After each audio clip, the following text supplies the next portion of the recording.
ഈ പോത്തിൻ്റെ കാര്യം പറഞ്ഞപ്പോഴാണ് പോങ്ങൻ മറ്റൊരു കാര്യം ഓർത്തത്. അതായത് നമ്മുടെ ഈ കുടുംബശ്രീയുടെ നിലവിലെ നായർ ശ്രീ MP രാജേഷ് അല്ലേ? MP രാജേഷിന് എന്ത് ആചാരം, എന്ത് ആറാട്ടുമണ്ഡപം! 4 കാലുള്ള ഒരു അസൽ പോത്തിന് പോലും ഈ കുടുംബശ്രീമാനേക്കാളും വകതിരിവും വിവേകവും മര്യാദയും ഒക്കെ ഉണ്ടാവും അല്ലേ? ലംഘിക്കപ്പെട്ടത് ഹൈന്ദവന്റെ ആചാരമായതിനാൽ മലയാള മതേതരത്വം ഒട്ടും തന്നെ തകരില്ലല്ലോ അല്ലെ? അതുകൊണ്ടാവും പ്രമുഖ മാധ്യമങ്ങളൊന്നും സംഭവം വലിയ വാർത്തയാക്കിയിട്ടില്ല.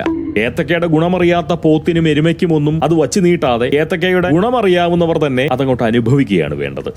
ഗോവിന്ദൻ മാഷുമാരുടെ പാർട്ടി ക്ലാസ്സിൽ പഠിച്ച് സാമൂഹ്യ ജീവിതം തുടങ്ങിയ ഇരുകാലി കമ്മികളിൽ അവരിൽ നിന്ന് ഒരു മര്യാദയും പൊതുസമൂഹം പ്രതീക്ഷിക്കരുതെന്നുള്ള ഒരു പക്ഷമാണ് പോങ്ങനുള്ളത്. എന്നാൽ ഹൈന്ദവ സമൂഹം തീർച്ചയായും പ്രതീക്ഷിക്കുകയും വേണം. മര്യാദയല്ല കേട്ടോ, ആകാവുന്ന നിലയ്ക്കുള്ള ഹൈന്ദവ ദൈവങ്ങൾക്ക് എന്തെങ്കിലും മനപ്രയാസം ഉണ്ടായാൽ. പക്ഷേ മതേതര ഹിന്ദുക്കൾ കാൽ വിരലുകളിലെ നഖം വെട്ടിയൊരുക്കുന്ന തിരക്കിൽ അങ്ങനെ അങ്ങ് കഴിയുകയുള്ളൂ.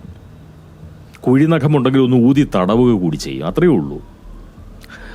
അതിനവരെ കുറ്റം പറഞ്ഞിട്ടോട്ട് കാര്യമില്ല കേട്ടോ.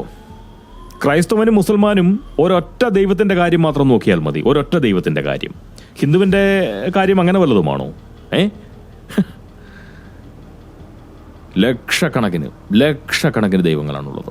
ഒരുമാതിരി പോക്കണം കേട്ട ഫാസിസ്റ്റിനെ പോലെ മറ്റൊരു ദൈവത്തെയും ഈ മണ്ണിൽ വാഴാൻ വിടില്ലെന്ന നിലപാട് അദ്ദേഹം സ്വീകരിക്കുകയും ചെയ്തു.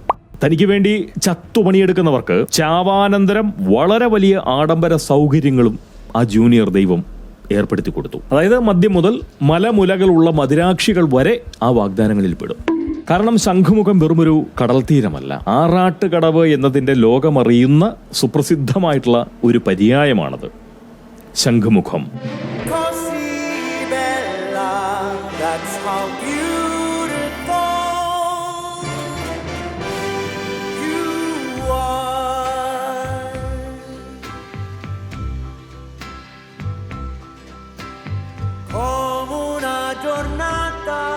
Soleggiata, gli occhi d'una figlia appena nata.